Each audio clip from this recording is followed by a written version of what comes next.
السلام عليكم ورحمة الله وبركاته، كيف حالكم؟ إن شاء الله تكونوا بأحسن صحة وبأحسن حال. ورجعت لكم فيديو جديد، وصفة جديدة، وهي وصفة مشهورة في المجتمع العربي بالذات. البعض يقول عنها العجة، والبعض يقول عنها التبولة، والبعض يقول لها الطعمية. نشوف الفيديو للنهاية ونتبع الطريقة والمقادير. معنا هنا حوالي نص كيلو من اللحمة المفرومة الجاهز مطبوخ مسبقا، فيه البصل والثوم وأيضا البهارات. أضفت عليهم نص حزمة من الكزبرة مفرومة، وأضفت نص كوب من الدقيق الأبيض، واستخدمت هنا العدس الأصفر، دقيق العدس. بعدين أضفت الملح. أنا أضفت هنا قليل من البهارات، لأن اللحمة معايا جاهزة من قبل يعني فيها البهارات من قبل. وأضفت نص من الباكيت الخمي الفورية، وأضفت بالأخير حبة بيضة. بعدين نعجنهم ونخليهم حتى لما تخمر العجينة. اللحمة المفرومة فيها البصل، فيها الثوم، فيها الملح، فيها كل البهارات، فيها الفلفل الأحمر والفلفل الأسود والأخضر والكمون، كل شيء. أنا أضفت بالأخير بس القليل تكمل.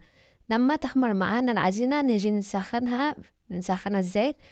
حابين إن انتم تقلوها بالزيت مثل الشيبسي، تضيفوا زيت زيادة، بس أنا حبيت هذا قليل في الزيت وبدأت أقرصها بهذه الطريقة.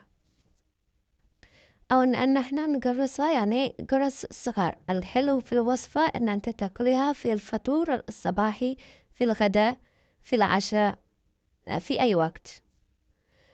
إذا ما تحبوها باللحمة المفروم، ممكن إن أنتم تقدروا أيضا تستغنوا عنه وتضيفوا بس إلا الخضار اللي تحبوها، البصل والثوم والبقدونس، أي نوع من الخضار أنتم تحبوه. بس نقليها بهذه الطريقة حتى نحن نخلص كل الكمية الموجودة معانا. في بعض البلاد يقولوا عنها العجة، مثل مصر، والتبولة لأنها مصنوعة من الفول والحمص. التبولة أو الحمص تقدروا تسووها بأي نوع من البقوليات، الدقيق البقوليات مثل العدس، أو نوع من اللي تحبوا تضيفوا فيها. أيضا تقدروا تستخدموها في الذرة الصفراء أو الذرة البيضاء، تقدروا تستخدموا فيها. بس هنا خلصنا كل الكمية. أتمنى أنكم تستفيدوا من الوصفة، وإذا عجبكم الفيديو يا ريت تحطوا لايك للفيديو دعما للقناة، واللي مش مشترك في القناة يا ريت يشترك في القناة ويفعل زر الجرس حتى يصلوا كل جديد.